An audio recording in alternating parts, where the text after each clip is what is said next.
Hello everyone, তোমরা সবাই কেমন ছো? আশা করি ভালোই ছো।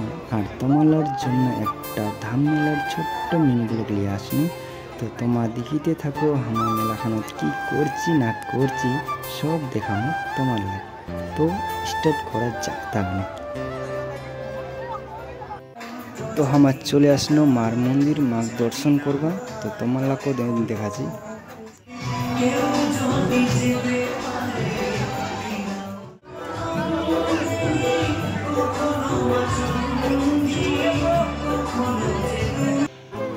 তো দর্শন করা হয়ে গেল। তো এলাই বাহিরত নিয়ে গেল।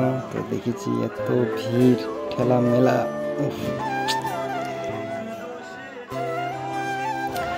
তো আমার চলে আসলো দোকানত, কারণ বাইরত খুবই বৃষ্টি পড়ার কারণে আমার ড্রেসলা খুবই ভিজে গেছে।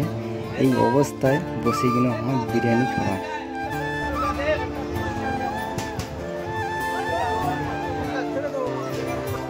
সবাই তো ভিজে, চুলিলার অবস্থা খুবই খারাপ হয়েছে। আর বেশি করে তো মশ, কি করবো, উপায় নাই। মেলা ঘুরাইছি যখন ভিজবা তো হবেই। তো এই মেলাখান কেমন তীর তোমাকে দেখাচ্ছি। আর এখান মেলাত কায় কায় আইছ না কায় কায় আসুননি ভিডিও কমেন্ট করুন।